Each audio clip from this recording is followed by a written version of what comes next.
देखिए विद्यार्थियों, अपने कक्षा 12 अनिवार्य हिंदी की क्लास में राजिया का सोठा पढ़ रहे थे। राजिया का सोठा पढ़ रहे थे और अपने विस्तृत चर्चा भी की थी कृपाराम खिड़िया के बारे में। अब कृपाराम खिड़िया का अगला जो पद है, दूसरा पद, पहला पद का अध्ययन अपने पिछले कालांश में कर लिया था। तो कृपाराम खिड़िया का अगला दूसरा हमारे सिलेबस में जो दूसरा पद है उस पद का अध्ययन करें। दूसरे पद में देखो, काली, दूसरा जो पद है काली घनी स्वरूप, काली घनी स्वरूप कस्तूरी, कस्तूरी, काली घनी स्वरूप कस्तूरी काटा तुले, काटा तुले, काटा तुले शक्कर, शक्कर, शक्कर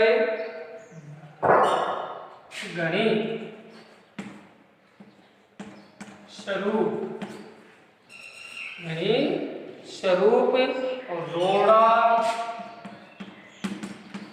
तुले राजिया।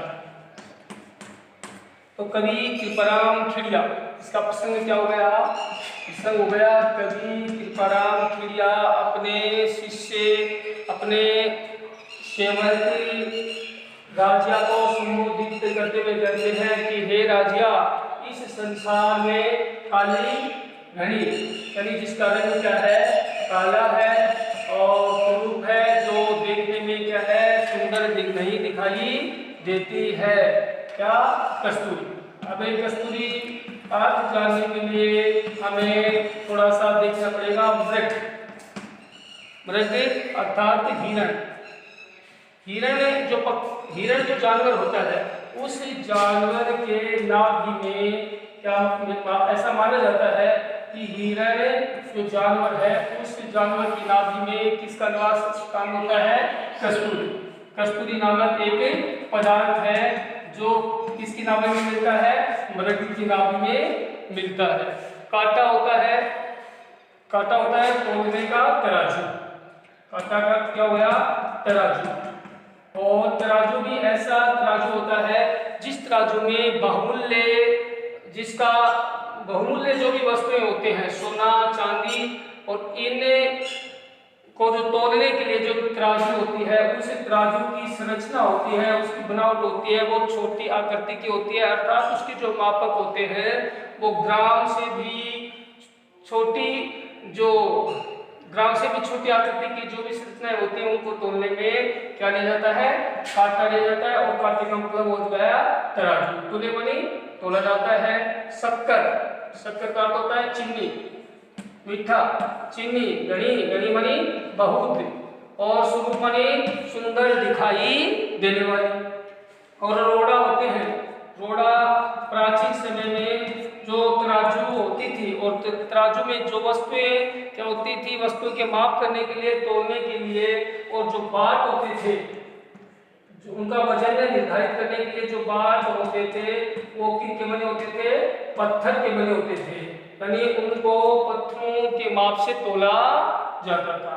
तो यहाँ पर कवि कृपाराम खिड़िया अपने शिष्य राजा को संबोधित करते हुए कहते हैं कि देखने में काली और कुरूप लगने वाली, देखने में काली और कुरूप लगने वाली कस्तूरी को किस में तोला जाता है? बहुमूल्य, जिस बहुमूल्य तराजू में तोला जाता है। और सुंदर लगने वाली शक्कर होती है, उसको पत्थरों के बाटों से तोला जाता है। तो कहने का तात्पर्य हो गया है, यहाँ पर वस्तु के महिमा का वर्णन किया गया है, उसके गुणों का वर्णन किया गया है। जिस वस्तु में, जिस व्यक्ति में क्या होते हैं? गुण होते हैं। अगर वो लंबी मात्रा में, बड़ी मात्रा में हमारे पास नहीं है, अगर थोड़ी मात्रा में है, लेकिन उसकी क्वालिटी, उनके गुण है, उनके गुणकारी प्रभाव है तो वो थोड़ी भी है वो सभी को अच्छी लगती है। तो यहाँ पर कवि ने उदाहरण दिया है कस्तूरी का और शक्कर का उदाहरण के माध्यम से ये क्लियर कर रहा है कि शक्कर और कस्तूरी में दिन रात का अंतर होता है। कस्तूरी होती है उसके अपने गुणों के कारण लोग उसको कांटे पर तोड़ते हैं और सुंदर दिखाई देने वाली शक्कर है वो सुंदर जरूर है लेकिन उसमें उतने गुण नहीं मिलते हैं जितनी एक सुगंधित पदार्थ कस्तूरी होती है और उसको लोग किस में तोलते हैं रोड़ों में अर्थात पत्थरों के बाटों से उसको तोला जाता है। तो ये तो होगी इसकी व्याख्या। विशेष में अपन लिखेंगे कि इसमें कवि कृपाराम खेड़िया है वो कस्तूरी और शक्कर का उदाहरण प्रस्तुत करते हुए व्यक्ति के गुणों की परख की ओर ध्यान दे रहे हैं। भाषा सरल है, शैली प्रभावपूर्ण शैली और उपदेशात्मक शैली का प्रयोग किया गया है। भाषा की बात करते हैं तो भाषा में राजस्थानी शब्दों का इस्तेमाल कवि कृपाराम खेड़िया कर रहा है क्योंकि कृपाराम खेड़िया का संबंध राजस्थान के मारवाड़ प्रांत से है। इसके पश्चात इसी क्रम में हमारा जो अगला दोहा है वो देखिएगा।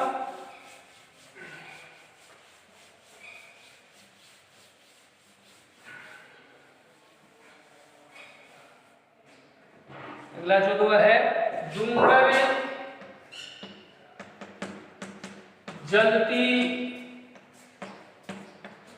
लाय, डूंगर जलती लाय जावे सारो ही जग, जावे सारो ही जग।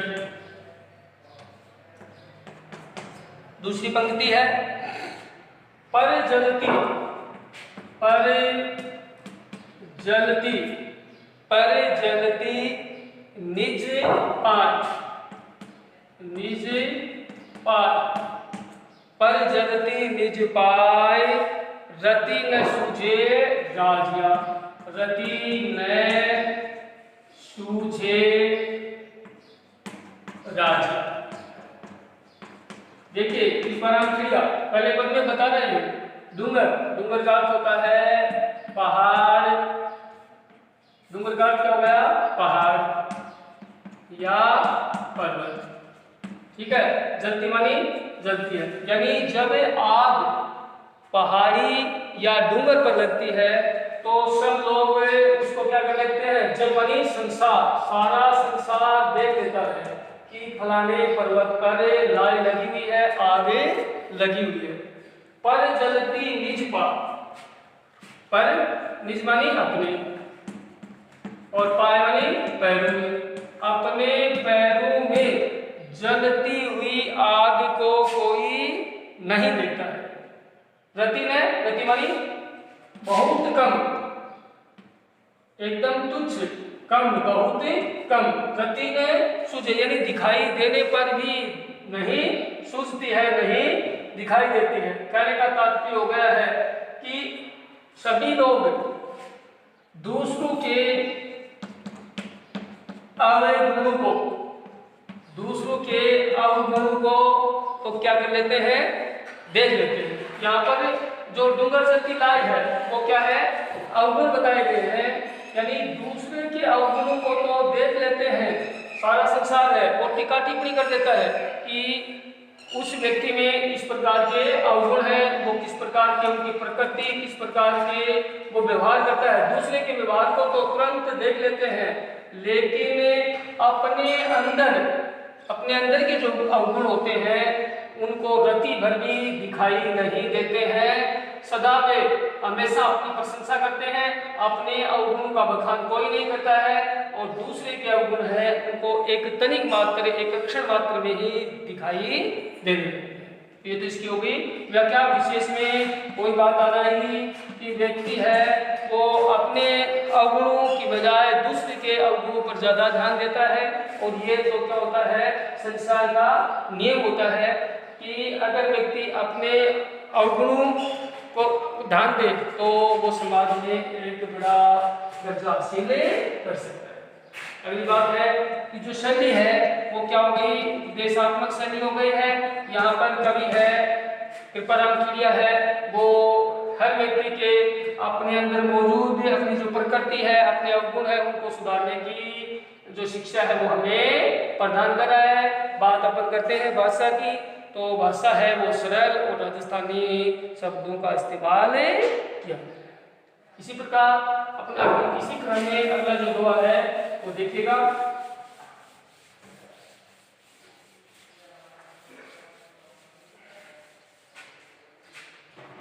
मतलब री मनु मतलब री मनवार, मतलब री मनवार चुपके लागो चूरमो, चुपके लागो चूरमो। बिन मतलब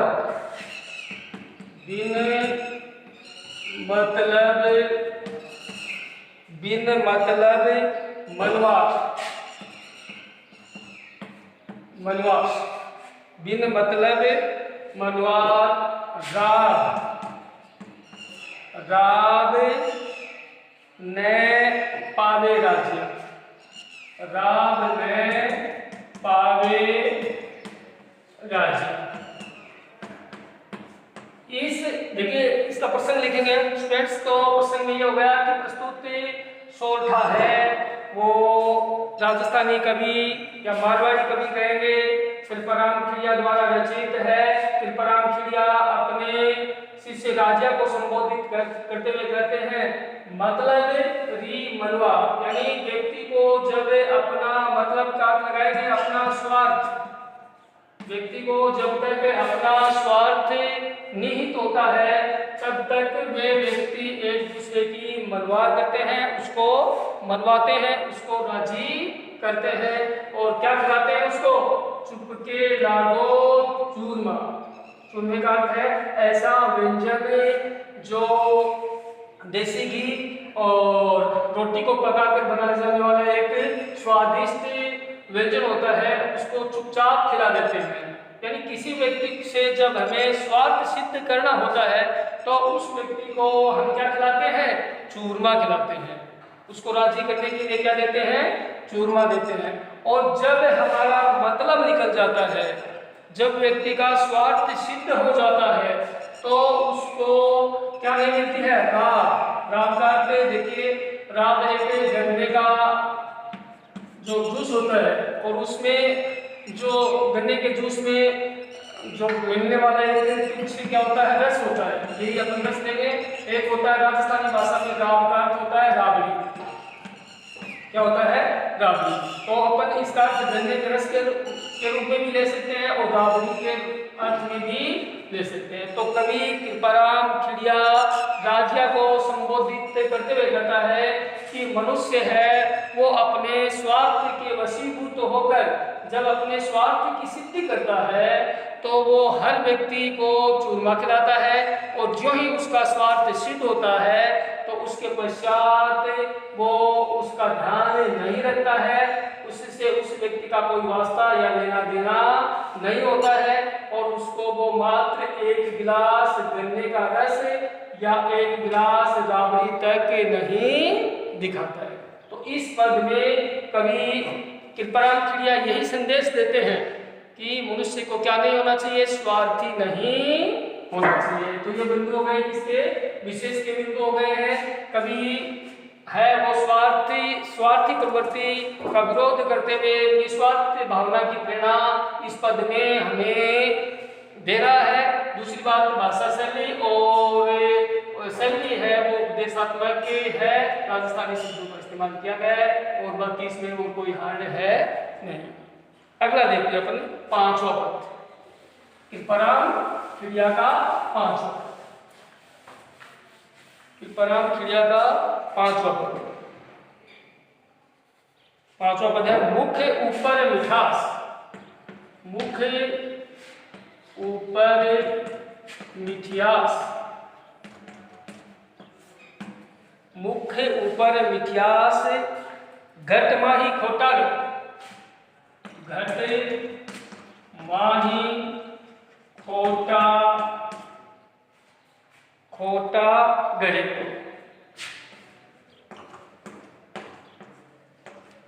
घट माही खोटा गड़े इसड़ा इसड़ा इसड़ा सू इसड़ा सू इखलास इखलास इसड़ा सू इखलास राखीजे ना राजी। सरल है ये पद भी सरल है, एक बार पढ़ने से ही हमें एकदम क्लियर हो जाएगा। और फिर भी कहीं दिक्कत हो तो आप मुझसे कॉन्टेक्ट कर सकते हैं।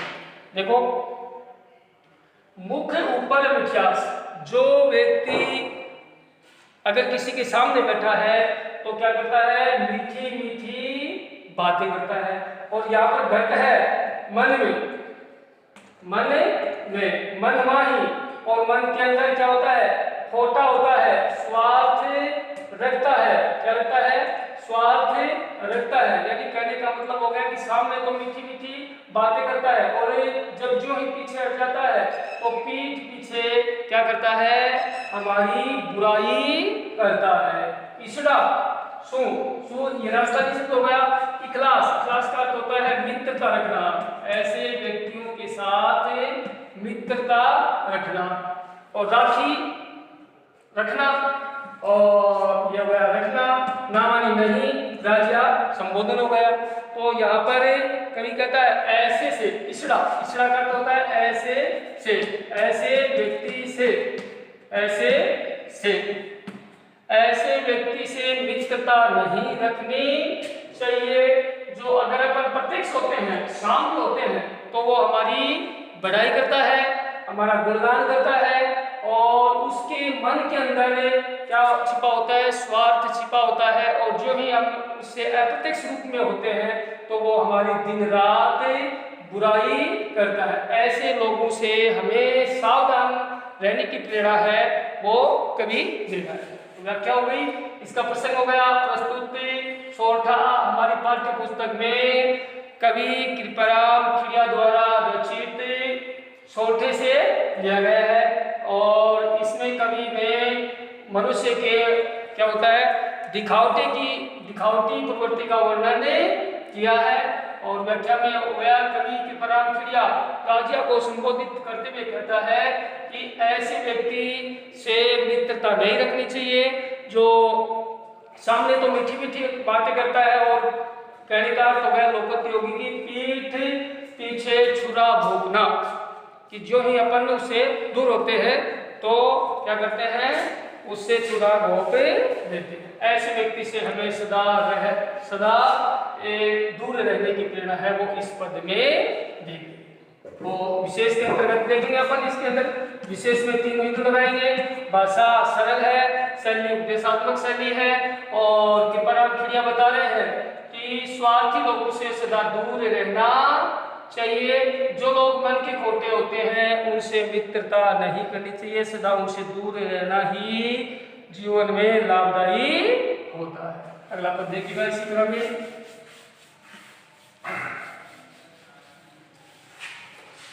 अगला पद है साचो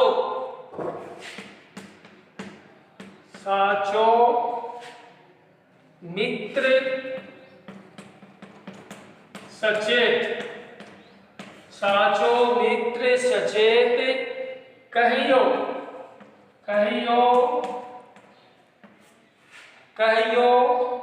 काम न करे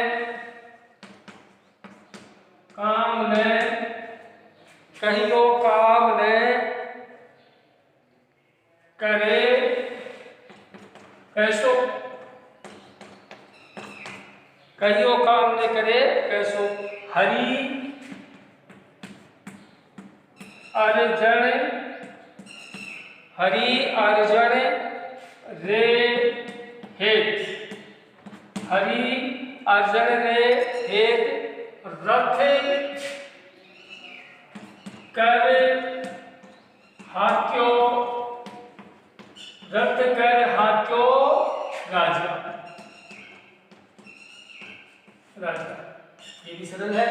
देखिएगा इसमें कवि कृपाराम खिड़िया राजा को संबोधित करते हुए साचो बनी सच्चा मित्र सचेत, सचेत का होता है सावधान, सचेत का होता है सावधान, सच्चा सच्चा मित्र कहियो कई काम हो गया, काम कौन सा काम नहीं करता है, कैसा काम नहीं करता है, अर्थात सच्चा वो मित्र है वो हमें क्या करता है, सदा सावधान रखता है, सचेत रखता है, वो हमारा कहे हुए काम को सदा कर देता है। हरिमणि भगवान, और हरि है ये किसके लिए यहाँ पर प्रकट ये शब्द है वो भगवान श्री कृष्ण के लिए आया है। श्री कृष्ण और अर्जुन, अर्जुन का अर्थ हो गया यहाँ पर अर्जुन, अर्जुन ने रे एक मणि भलाई, रथ रथ कर्मणि अपने हाथों से, हाथों मणि संभाला था, संचालन किया था। हे राजा, महाभारत काल में यहाँ पर उदाहरण देते हुए कवि कृपाराम खिड़िया कह रहा है कि भगवान श्री कृष्ण ने अर्जुन की भलाई के लिए, महाभारत काल में देखते हैं तो अर्जुन की भलाई के लिए अपने हाथों से क्या रखा था, अपने हाथों से उसका रथ हाँका था और उसको महाभारत के युद्ध में विजय दिलाई थी। तो यहाँ पर उदाहरण हो गया है, यहाँ पर कवि कृपाराम बता रहा है कि सच्चा मित्र है वो सदा हमें सावधान करता है, कुसंगति से सुसंगति की ओर ले जाता है, कई होना यानी कि कहने पर कौन सा है वो काम नहीं करता है, सदा हमारा भला करता है। यहाँ पर कवि उदाहरण दे रहा है जैसे हरि अर्थात भगवान श्री कृष्ण ने महाभारत काल में अपने मित्र अर्जुन की रक्षा के लिए और अपने हाथों से स्वयं क्या रखा था, रथ का संचालन किया था, जिससे अर्जुन की क्या हुई, विजयश्री हुई। अब जो शेष पद है उनका अध्ययन हम अगले कालांश में करेंगे। धन्यवाद।